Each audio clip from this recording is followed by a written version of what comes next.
This is The Scoop for Friday. I'm Sean Canan with the WMNF News headlines. It was close, but the amendment that would have enshrined abortion rights in Florida did not reach the 60% threshold required to pass on election night. Lauren Brenzel is Yes on 4's campaign director. She says the measure's failure was the culmination of attacks from government employees, like Governor Ron DeSantis, who toured the state calling the amendment ill-defined and deceptive. We saw the utilization of tens of millions of dollars in taxpayer funding. We saw lies told about parental consent and about later in pregnancy abortion. While more than 6 million Floridians voted in favor of the referendum, it wasn't enough. The Sunshine State has some of the toughest requirements to pass constitutional amendments. The Florida law banning abortion after 6 weeks will stay in effect. But Brenzel says in the upcoming legislative session, organizers for the amendment will continue their fight to overturn the law.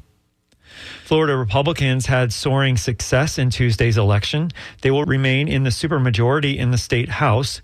WMNF's Chris Young reports one Democratic state representative says despite the election results, she's hopeful for what's to come.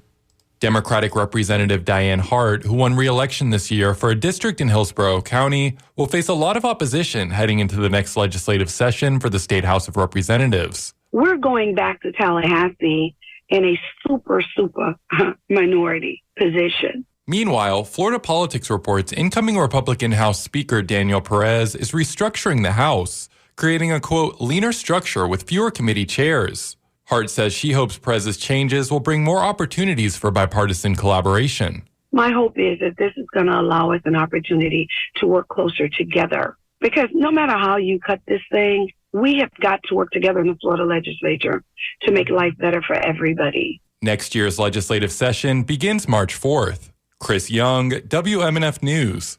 A California-based company has appealed after a federal judge last month rejected a request for a preliminary injunction against a new law that bans the sale and manufacture of cultivated meat in Florida. Upside Foods filed the lawsuit in August, challenging the constitutionality of the law, which was approved this year by Governor Ron DeSantis and the legislature. The law makes it a second-degree misdemeanor to sell or manufacture cultivated meat, which is often known as lab-grown meat. After winning a second term this week, Florida State Representative Adam Anderson, a Republican from Palm Harbor, has opened a campaign account to seek re-election in 2026. That's according to the Florida Division of Elections website.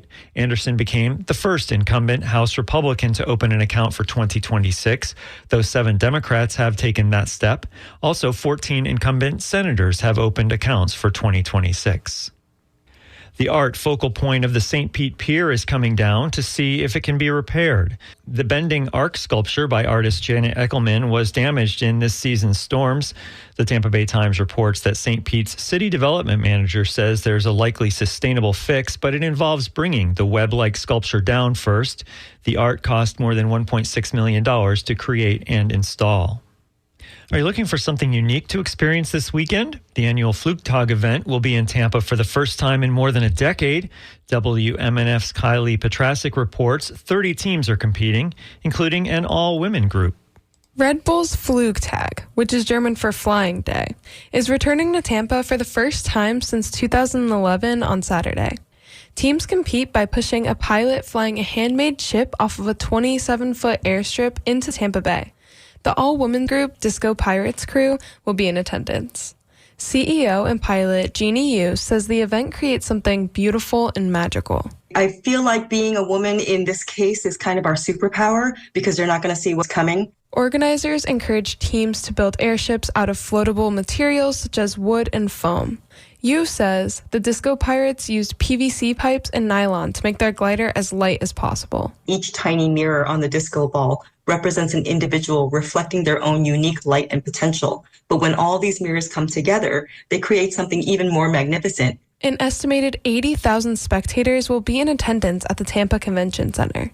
Because of the central location, part of Bayshore Boulevard, Franklin Street, and the West Platte Street Bridge will be closed as early as 8 a.m. on Saturday. Attendees are encouraged to use alternative transportation such as the Tico streetcar or Dash services. Kylie Petrasic, WMNF News. It will be partly cloudy and hot today with highs in the high 80s. Tonight, mostly cloudy, overnight lows in the low 70s. Tomorrow, cloudy, breezy, and hot with highs in the high 80s. I'm Sean Canan with the WMNF News headlines. This is The Scoop, recorded at WMNF Tampa.